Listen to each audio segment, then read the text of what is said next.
తెలంగాణ వ్యాప్తంగా ఉన్న రిటైర్డ్ ఉద్యోగులు ఈ రోజు బయటికి వచ్చే మాట్లాడడం జరుగుతుంది. ఇక రాష్ట్ర ప్రభుత్వం ఇచ్చిన హామీలు నెరవేర్చాలని తమకు ఇవ్వాల్సిన బకాయిలన్నీ కూడా తిరిగి ఇవ్వాలంటూ ఈ రోజు ఇందిరా పార్క్ దగ్గర ఉన్న ధర్నా చౌక్ లో వాళ్ళు నిరసనకైతే దిగడం జరిగింది. ఇకపోతే కనుక అనేక డిమాండ్స్ వాళ్ళు ముందుకొచ్చి మాట్లాడుతున్నారు. ఇక వాళ్ళతోనే మాట్లాడి తెలుసుకుందాం అసలు ఎలాంటి డిమాండ్స్ వాళ్ళకి వచ్చారని చెప్పేసి. ఇకపోతే కనుక ఈ యొక్క రిటైర్డ్ ఉద్యోగులు అనేవారు ప్రతి డిపార్ట్మెంట్ నుంచి, ఇటు టీచర్ నుంచి హెల్త్ డిపార్ట్మెంట్, పోలీస్ డిపార్ట్మెంట్, ఇట్లా ప్రతి డిపార్ట్మెంట్ నుంచి కూడా వాళ్ళు ఇక్కడికి రావడం జరిగింది. వాళ్ళ యొక్క ఆవేదన అనేది ఈ రోజు ఈ యొక్క నిరసన ద్వారా వ్యక్తం చేస్తున్నారు. ప్రస్తుతం మనతో పాటు కూడా కొంతమంది రిటైర్డ్ ఉద్యోగులు ఉన్నారు. వాళ్ళతో మాట్లాడే ప్రయత్నం చేద్దాం. నమస్తే సార్. రవికుమార్, నా పేరు రాయబార్ రవికుమార్. నేను సబ్ ఇన్స్పెక్టర్గా 39 సంవత్సరాలు సర్వీస్ చేసి 2025లో రిటైర్ అయ్యాను. ఇంతవరకు నాకు 1 NP రాలేదు. నేను ప్రభుత్వాన్ని ఒకటే మీ మీడియా ద్వారా అడుగుతున్నాను, ఎప్పటి డిఏ అప్పుడు విడుదల చేస్తే ఇంత కుప్ప కాకపోయేది. తర్వాత పిఆర్సి పే రివిజన్ కమిషన్ 2023లో ఏర్పడింది. Pay revision commission saying that report is already ready. అంటే గవర్నమెంట్ నివేదిక తెప్పించుకొని అమలు చేయడం లేదు 2020 నుంచి. ఈ 3 సంవత్సరాలు డిలే చేసినందుకు 3 సంవత్సరాలు ఏరియాలు చేయాల్సి వస్తుంది. అంటే మన ఇన్ని కోట్ల భారం అని చెప్తారు. డిఏలు ప్రతి జనవరి 1కు జూలై 1కి ఇవ్వాలి. అట్లా ఇవ్వకుండా 5 డిఏలు పెండింగ్ ఉన్నాయి. అంటే దానివల్ల ఏమైతే ఇంత భారం అంత భారం అవుతుంది. ఎప్పుడెప్పుడు డిక్లేర్ చేసి ఇంత రామాయణం ఉండదు కదా. పిఆర్స్ కూడా ఎప్పుడెప్పుడు డిక్లేర్ చేసి ఇంత భారం పడకపోయేది. ఒకటి, ప్రభుత్వం ఆర్థిక పరిస్థితి బాగాలేదంట. I too agree with that. But ఆర్థిక భారం బాగాలేనప్పుడు గాంధీ విగ్రహానికి 5,000 కోట్లు ఎందుకు, తెలంగాణ తల్లి విగ్రహానికి 5 కోట్లు ఎందుకు, ఫుట్బాల్ మ్యాచ్ ఒకరు ప్రాక్టీస్ కోసం 5 కోట్లు పెట్టి కాస్ట్లీ ఏరియా జూబ్లీ హిల్స్ లో 1 ఎకరం జాగాలో కోర్టు కట్టుకోవడం ఎందుకు అవసరం? ఇప్పుడు ఆ కోర్టు ఏం పని చేస్తుంది? ఫుట్బాల్ మ్యాచ్కి ఎన్ని కోట్లు ఖర్చు అయినాయి? అందాల పోటీలకు ఎన్ని కోట్లు ఖర్చు అయినాయి? ఒక అందాల బామకు ₹1,00,000 టిఫిన్ ప్లేట్ భోజనము, తర్వాత 30 తులాల బంగారం. ఈ డబ్బు అంతా ఎక్కడిది? డబ్బులు లేవన్నప్పుడు లేనట్టుగా ఉండాలి. మొన్న ఒక మంత్రి బాత్రూమ్కు 76 లక్షలు రిపేర్కి అని చెప్పి జీవో విడుదలైంది. తర్వాత డిప్యూటీ సీఎం క్యాంప్ ఆఫీస్ ఉండగా ఇంకో క్యాంప్ ఆఫీసు ₹4,50,00,000 విడుదల చేస్తూ జీవో. ఇవన్నీ డబ్బులు ఎక్కడ చూస్తున్నాయి. మేము ప్రజలను, ఉద్యోగస్తుల విషయంలో, ఉపాధ్యాయుల విషయం లోపల ప్రజలను తప్పుదోవ పట్టిస్తున్నారు, మిస్గైడ్ చేస్తున్నారు. మీడియాను, ఎలక్ట్రానిక్ ప్రింట్ మీడియాను కూడా మిస్గైడ్ చేస్తున్నారు. ఏ విధంగా అంటే ఈ డబ్బులు మాకు ప్రభుత్వం నుంచి ఇవ్వమంటలేము. మేము నెల నెలా దాచుకున్న డబ్బులు 30-40 సంవత్సరాల సర్వీస్లో నెల నెలా పొదుపుగా దాచుకున్న డబ్బులు రిటైర్మెంట్ అయిన తర్వాత మా పిల్లల పెళ్లిళ్ళకి కానీ, ఇల్లు కట్టుకోవడానికి కానీ, ఇల్లు కొనుక్కోవడానికి కానీ, ఇల్లు మరమ్మతులు చేసుకోవడానికి, తీర్థయాత్రలు చేయడానికి కానీ మేము దాచుకున్న డబ్బు కాలుమే కాలేసుకుని విశ్రాంతి తీసుకుంటూ పిల్లా పాపలతో, మనవలతో ఎంజాయ్ చేయాల్సిన వయసులో మమ్మల్ని 63 సంవత్సరాల వయసులో వృద్ధాప్యంలో రోడ్డు మీద పడేశారు. అనారోగ్యం ప్రతి ఒక్కరికి ఈరోజు 30 సంవత్సరాలు దాటితే బీపీ, షుగర్, థైరాయిడ్ ఎన్నో సమస్యలు ఉంటాయి. అటువంటి వాళ్ళని 63 సంవత్సరాల వృద్ధాప్యంలో మమ్మల్ని ఈ విధంగా కూర్చోబెట్టడం ఇది చాలా తగదు. మేము ప్రావిడెంట్ ఫండ్ అంటే నెల నేను 15,000 దాచుకున్నాను, గవర్నమెంట్కి జమ చేశాను. గవర్నమెంట్ టర్న్ ఏం చేసింది, AG office, accountant general Hyderabad office, అది సెంట్రల్ గవర్నమెంట్కి జమ చేసింది. అందులో దాచిపెట్టారు. వాళ్ళు 8% పర్ యానం ఇంట్రెస్ట్ చూడటం. మీరు రిటైర్ కాగానే యాజ్ అండ్ వెన్ మీ రిటైర్డ్ ఏజీ ఆఫీస్ వాళ్ళు రిటర్న్ చేశారు గవర్నమెంట్. దీని టర్న్ గవర్నమెంట్ మళ్ళీ మాకు ఇవ్వాలి. ఇవ్వకుండా 2 సంవత్సరాలు సతాయిస్తున్నాయి. ఈ డబ్బులన్నీ ఎక్కడికి పోయినాయి? మా డబ్బులు ఎక్కడికి పోయినాయి? మేము అడిగేది ఒకటే క్వశ్చన్ మీడియా ద్వారా, మా డబ్బులు మీరు ఇచ్చేది ఉందా లేదా? ఆ డబ్బులు మా సేవింగ్స్ డబ్బులా కాదా చెప్పండి. మా డబ్బులు మాకు ఇవ్వడానికి ఎందుకు డిలే చేస్తున్నారు? మీరు అన్యాయం చేస్తున్నారు. మేము హైకోర్టుకి వెళ్ళాం. హైకోర్టు ఏమంది, 10% పర్ యానం ఇంట్రెస్ట్ తోటి చెల్లించండి, వడ్డీతో సహా చెల్లించండి అని చెప్పి. అట్లా చెప్పినా కూడా చెల్లించడం లేదు. దానివల్ల ఏం చేసి కోర్టు ధిక్కరణకి ఈ ప్రభుత్వ హయాంలోనే జరిగిందా, గత ప్రభుత్వ హయాంలోనే ఈ విధంగా జరుగుతుంది. అంతకుముందు ప్రభుత్వం 1వ తారీఖు జీతం ఇవ్వలేదు, 20వ తారీఖు వరకు ఇచ్చింది, ఏదో కింద పడి మీద పడి ఇచ్చింది. ఓకే, ఒకరి నుంచి ఒకరు నేర్చుకుంటున్నారు. ఇక్కడ ఒక ముఖ్యమైన విషయం ఏంటంటే మా సమస్యల గురించి పోరాడాల్సిన నాయకులు ఏది, ఉపాధ్యాయ ఉద్యోగ సంఘ నాయకులు, TNGOs union, JAC, TGO గెస్టెడ్ officer association, వీళ్ళందరూ నోరు మెదపడలేరు 2 సంవత్సరాల నుంచి. ఎందుకు? దీనికి కారణం ఏంటి? దీని వెనుక ఏం కుట్ర జరుగుతున్నది? ఏం చేశారంటే కావాలని డిలే చేసి 5 డిఏలు పెండింగ్ ఉంచేలా చేసి ఇన్ని కోట్ల భారం ఎప్పటికప్పుడు ఇస్తే ఇంత క్లియర్గా ఉండేది కదా. ఇవ్వకుండా ఏం చేశారంటే నాయకులు, తర్వాత ఉపాధ్యాయ ఉద్యోగ సంఘాల ఎమ్మెల్సీలు ఉంటారు, మాకు గ్రాడ్యుయేట్ ఎమ్మెల్సీ ఉంటారు, వీళ్ళందరూ కూడా మిలాఖత్, నాయకులందరూ మిలాఖత్ ప్రభుత్వం అడగకుండా మౌనంగా ఉండి ఇప్పటికి కూడా వాళ్ళు ఏ నాయకుడు కూడా ముందుకు రావడం లేదు. సార్, వేరే డిపార్ట్మెంట్ లో పనిచేస్తున్నారు. నేను హై స్కూల్ హెడ్ మాస్టర్ గా రిటైర్ అయ్యాను. నా పేరు ఏ సురేందర్. ఈ రేవంత్ రెడ్డి గవర్నమెంట్ ఈ 63 సంవత్సరాలు వయసు ఉన్నటువంటి ముసలి వాళ్ళను, వృద్ధులను బాధించడం కోసమే గద్దె మీద ఉన్నది. డెమోక్రసీ పేరు మీద నియంతృత్వ పోకడలోకి పోతున్నది. మేము దాచుకున్న డబ్బు అంటే గవర్నమెంట్కు అప్పు ఇచ్చిన డబ్బు, ట్రీట్మెంట్ డబ్బులు ఉంటే బతికే అవుతాను. ఇతను ట్రీట్మెంట్కు డబ్బులు ఉంటే బతికే అవుతాను. ట్రీట్మెంట్ డబ్బులు లేక ఆయన డబ్బులు ఆయనకు లేక ఈ డబ్బు అనేది మేము దాచుకున్న డబ్బు అంటే గవర్నమెంట్ మా దగ్గర నుంచి మాకు చెప్పకుండా, మా అనుమతి లేకుండా మా డబ్బును తన సొంతానికి వాడుకున్నది. మా పెన్షనర్లందరికీ కూడా ఈ ప్రభుత్వము అప్పుపడ్డప్పుడు ఏం చేయాలి? ఇది కోర్టు పోయినాం, కోర్టు ఇవ్వమని చెప్పింది, గవర్నమెంట్ నుండి పెన్షనర్లకి ఇవ్వాలని చెప్పింది. అంటే ఇస్తలేదు. అంటే ఈ ప్రభుత్వము ఒక దగాకోరు, మా సొమ్మును వాడుకున్నటువంటి ఒక దొంగ ప్రభుత్వం, మా అనుమతి లేకుండా. ఇది కాగు నివేదికలో బయటపడ్డది. అయినప్పటికీ దున్నపోతు మీద వానబడ్డట్లుగా చలనం లేకుండా ప్రవర్తిస్తున్నది. సో చెప్పండి, మీరే మేడం, నా పేరు ఈ వెంకటరెడ్డి, కరీంనగర్ నుంచి వచ్చాను. నేను రిటైర్మెంట్ జూలై 2025లో రిటైర్ అయ్యాను. కానీ నాకు మొత్తం 65 లక్షలు రావాల్సి ఉంది. కానీ ఈ ప్రభుత్వానికి చీమ కుట్టిన లేదు. తర్వాత ఫస్ట్ ఏంటంటే కేసీఆర్ చేసినటువంటి తప్పు ఈయన కూడా కొనసాగిస్తాను. కేసీఆర్ ఏం చేసిండు? 3 సంవత్సరాలు పెంచి వాళ్ళ యొక్క డబ్బులన్నీ తినేసి వివిధ రకాలైన ప్రాజెక్టులకు, ప్రోగ్రాంలకు పెట్టుకొని ఆ డబ్బులన్నీ తిని తర్వాత ఇర్రివర్సబుల్ అంటే ఇక దాన్ని కోలుకోలేని దెబ్బతీసిపోయినటువంటి కేసీఆర్ దాన్ని ఈయన కొనసాగిస్తూ అనేక కార్యక్రమాలు, మూసీ నది అని, మూసీ ప్రక్షాళన అనేది ఎవరన్నా అడిగిరా? 1,00,000 కోట్లు నీ దగ్గర ఉన్నాయా? పోటీ ప్రపంచం అని, నాకు పోటీ అట రాష్ట్రాలతోని కాదు. రేవంత్ రెడ్డి గారి యొక్క భాష ఏంటంటే రాష్ట్రాలతోని పోటీ కాదు, నాకు దేశాలతోని పోటీ. ఫ్యూచర్ సిటీ గాంధీ విగ్రహం, గాంధీ యొక్క హృదయం చచ్చిపోయేటోడు ఉండే. ఇప్పుడు ఆయన గాంధీ కనుక ఉండేది ఉండే ఇండియన్ దాకా చచ్చిపోయేటోడు. ఎందుకంటే ఈయన చేసినటువంటి ఇంతమంది గూలగొట్టుకొని గాంధీ విగ్రహం ఎందుకు? ఇన్ని గాంధీ విగ్రహాలు ఉన్నాయి, ఉన్న కాడికి పెట్టుకో. దేనిని జాగాలని అక్విజిషన్ ఎందుకు? ఇక్కడ జీతాలు ఎక్కువ ఉండడం అనేది ఫస్ట్ జనరేషన్ అంటే మొదటగా ఉద్యోగం చేసినటువంటి ఉపాధ్యాయులు, మెయిన్గా బడుగు బలహీన వర్గాల వాళ్ళు అపాయింట్ అయిన వాళ్ళు ఇప్పుడిప్పుడే ఉద్యోగానికి వచ్చిండ్రు. వాళ్ళకు అపాయింట్ అయినాడే ఈ జీతం లేదమ్మా. వాళ్ళకు 1500 నుండి చేసిన వాళ్ళు ఉండరు. వాళ్ళకు ₹1,00,000 ఎప్పుడు వచ్చింది? 33 సంవత్సరాల సర్వీస్ పూర్తి చేసినాక వచ్చింది. నీవు 89 నుంచి 2000 వరకు అపాయింట్ అయిన వాళ్ళది నా 5,000 6,000 దాటలేదు నెలకు. అంటే సంవత్సరానికి 70,000 కూడా లేదు. మరి వాడు గవర్నమెంట్ స్కూల్నే చదివించినా, గవర్నమెంట్ జూనియర్ కాలేజీనే చదివించినా, ఊర్లో అయితే జూనియర్ కాలేజ్ ఉండదు కదా, వాడు ఊర్లో ఉండి పిల్లలను హాస్టల్లో పెట్టే పరిస్థితి ఉంది. మరి హాస్టల్ ఫీజులు నెలకు 5,000 అయినా కూడా ఆ రోజుల్లో 3,000 2,000 ఉన్నా కూడా 2 పిల్లలకి ఎంత అవుతుంది? ఎంత మిగిలిస్తాడు? ఆయన రిపోర్ట్ ఇచ్చిన వ్యక్తి ఇంకిత జ్ఞానం ఉండాలి.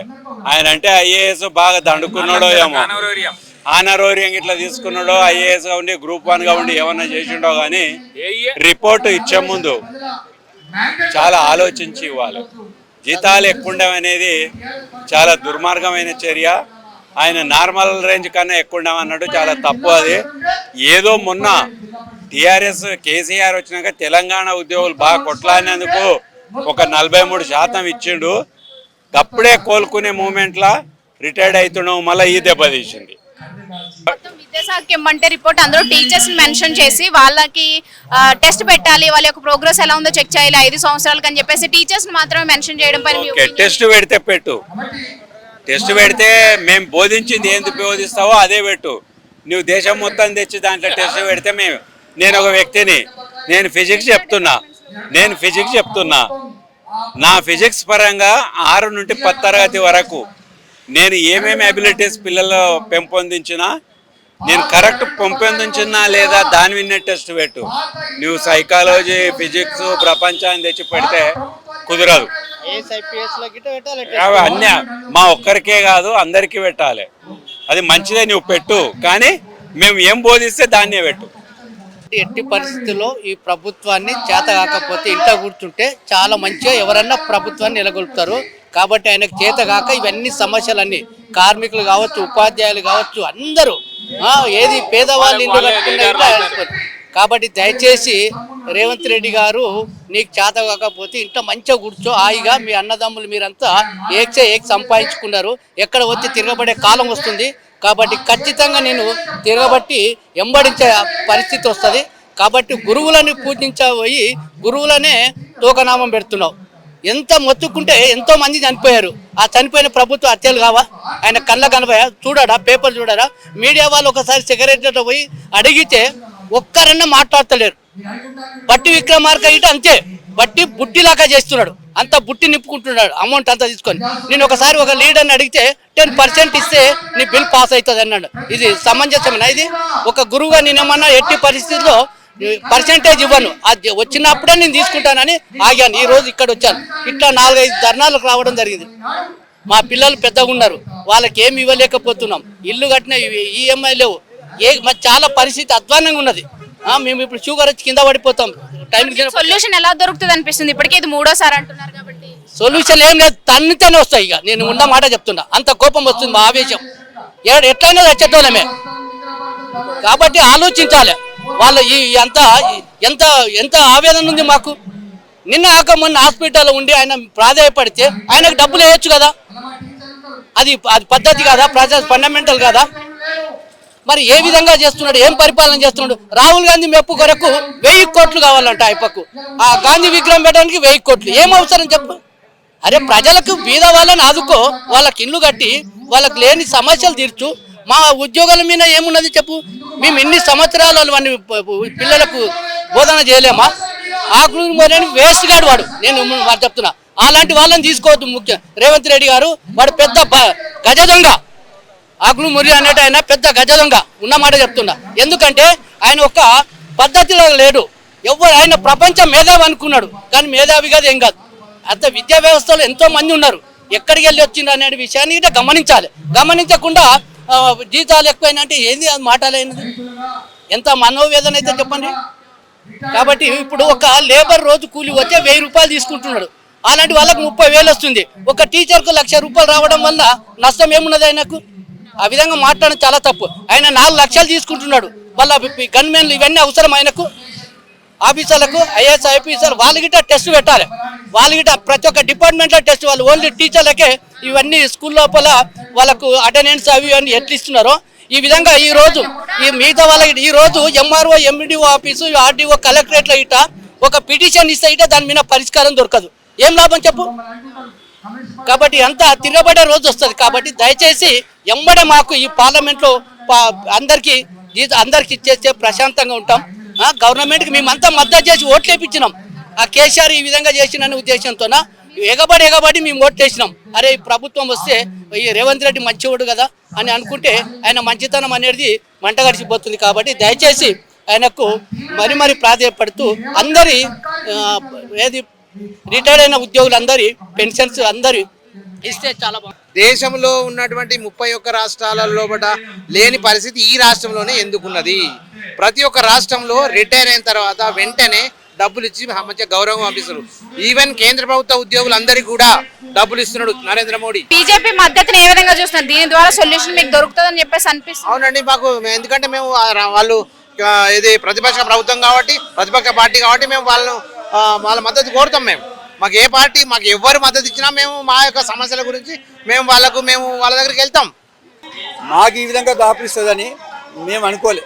ఈ విధంగా మాకు దాపురించింది, మేము అనుభవించక తప్పని పరిస్థితులు ఉన్నాం. ఓవరాల్గా మేడం మనం ఇప్పుడు ఏం గమనిస్తున్నాం? ఇప్పుడు నేను ఒక క్వశ్చన్ ఇస్తున్నా, నువ్వు నేను ఎవరి కోసం పుట్టినాం? ఈ భూమి మీద హాస్పిటల్కి ఊడిగం చేయడానికి పుట్టినాం మనం. అది ఎవరైనా సరి చేస్తుందా? ఏ పార్టీ సరి చేస్తుందా? ఒక్కొక్క హాస్పిటల్ పరిస్థితి ఎట్టుంది? ఇంకొకటి రెండో విషయం, నేను జీవితంలో అయిపోయిన తర్వాత గమనించిన విషయం, నువ్వు నేను పోయి ఎవరికి ఓటేస్తున్నావు? రాజకీయ నాయకులు దోపిడీ చేసుకోనికి లైసెన్స్ కోసం మనం పోయి ఓట్లేస్తున్నాం. ఒక్కొక్క రాజకీయ నాయకులు 50 నుంచి 100 కోట్లు ఎమ్మెల్యే ఖర్చు పెట్టుకోడు. నిన్న దాకా మన ఎలక్షన్లలో 50 లక్షల నుంచి 1 కోటి రూపాయలు ఒక మేయరు కౌన్సిలర్ ఖర్చు పెట్టిండు. ఒక సామాన్య ఉద్యోగి ఒక 30 ఏళ్ళు సర్వీస్ చేస్తే గ్రాసు జీతం యావరేజ్గా వాడు ఎక్కినాడు 25-30 వేలు ఉంటుంది అనుకో. 30 ఏళ్ళ సర్వీస్ చేస్తే లాస్ట్ మొత్తం రాజీతం వాడు ఎత్తుకునేదంతా 2 కోట్లు. అల్ల తిండికి బట్టలకు ఖర్చులకు హాస్పిటల్ అన్నీ పోతే వాడిని మిగిలేది ఇవాళ మాకు ఇచ్చే 40 నుంచి 50, 60 లక్షలు. ఇది మేము పెట్టుకున్న పైసలు, దాచి పెట్టుకున్న పైసలు దొంగలాగా ఎతకపోయారు. గద్దొచ్చి కోడి పిల్లని ఎనకపోయినట్టు దొంగలాగా ఎతకపోయారు. మాకు ఎంత ఆవేదన ఉండాలా? కనీసం రిటైర్ అయినాక చిన్న ఒక మేడం నేనే ఉన్నా, నాకు 50 లక్షలు రావాలా? రిటైర్ కాగానే ఏదో ఒకటి ఈయన రిటైర్ అయ్యిండు, ఒక అమౌంట్ ఇద్దాం. వాడు మంచి ఉండని చెడు ఉండని ఒకటి ఇద్దాం. 2-3 నెలలు ఉన్నాయి, ఆయన మళ్ళీ ఒకటి అసలు యాక్చువల్ ఎట్టే టైం ఇవ్వాలా? సరే గతవాడు మనకు ఆర్థిక పరిస్థితి క్లిష్టతరం చేసిందని భావిస్తే రిటైర్ అయినకి ఒకటి, 1-2 నెలలు ఒకటి అట్లా ఇచ్చే కూడా ఇప్పటికల్లా క్లియర్ అవుతాయి. మాకు ఏమైనా 700 కోట్లని డిక్లేర్ చేస్తున్నామ్మా. దాదాపు 20,000 పైచిలకు ఉద్యోగులు ఇప్పటికి రిటైర్ అంటారు కదా, నెలకు 700 కోట్లు పేపర్లలో తాడికాయల అక్షరాలతో రాస్తున్నారు. అదే 700 డిక్లేర్ చేసిన ఆ పేపర్లలో ఆ 700 కోట్లకు లెక్క చెప్పాలిగా. వారం రోజుల తర్వాత మీకు 700 ప్రకటించాం, ఇంకో 700కి ఇంకో వీళ్ళకి ఇచ్చాం, అదే ఒక పేపర్లు వేసి ఏమో సొమ్మ పోయిందా? అంత గుడిపడానికి చేస్తారు, అంత గుడిపడానికి చేస్తారు. ఆ విధంగా లెక్కేసుకున్నా ఇప్పటికి నాకు తెలిసిన ప్రకారం 6 నెలలు అవుతుంది, మన నెలకు 700 కోట్లు వేయబట్టి. సరే ఓకే, వాళ్ళు డిక్లేర్ చేసిన ప్రకారం లెక్కేసుకుందాం. మా తోటోళ్ళు రన్నింగ్లో ఉన్న ఉద్యోగులు వాళ్ళకు 200 కోట్లు ఏదో పోయినా అనుకుందాం. మా రిటైర్ కూడా ఒక 500 కోట్లు వచ్చినా అనుకుందాం. ఇప్పటికి 6 నెలలు 7 నెలలు అవుతుంది. ఒక మనిషికి ఒక 50 లక్షలు అన్నీ కలిపి యావరేజ్ ఒక 50 లక్షలు వచ్చింది అనుకుందాం. 6 నెలల ఎంతమంది పోవాలా? 1000 కోట్లకు 1000 మంది పోవాలా? ఒక నెలకు 1000 మంది పోవాలి. 6 నెలలకు 6,000 మంది క్లియర్ కావాలా? ఇవాళ 6,000 మంది క్లియర్ అయినరా? ఉన్నాయా? ఇప్పుడు వాళ్ళు చెప్పిన లెక్క ప్రకారమే నేను అనేది. ముఖ్యంగా చివరిగా డిమాండ్స్ ఏంటి ఈ యొక్క నిరసన ద్వారా? Okay, first I'm PM Pramod Kumar, retired school assistant from Dornakal constituency, మహబాద్ డిస్ట్రిక్ట్. ఈరోజు ఇక్కడ ఇందిరా పార్క్లో జరుగుతున్నటువంటి నిరాహార దీక్షకు రిటైర్డ్ ఉపాధ్యాయులందరం కూడా వేల సంఖ్యలో హాజరు కావడం జరిగింది. గత ప్రభుత్వం ఏమి ఎలగబెట్టిందో ప్రస్తుత ప్రభుత్వం కూడా అదే ఎలగబెడుతూ ఉన్నది.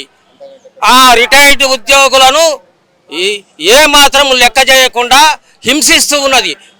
ఉద్యోగులు దాచుకున్నటువంటి స్వంత డబ్బులను కూడా ఇవ్వకుండా మరి ఈ విధంగా హింసిస్తూ ఉన్నటువంటి ఈ రేవంత్ రెడ్డి ప్రభుత్వానికి చరమగీతం పాడటం ఖచ్చితంగా జరుగుతుంది. చలనం లేనటువంటి ఈ ప్రభుత్వానికి చరమగీతం పాడటమే ఒక్కటే మిగిలి ఉన్నది. మరి ఈ విధంగా మేము దాచుకున్నటువంటి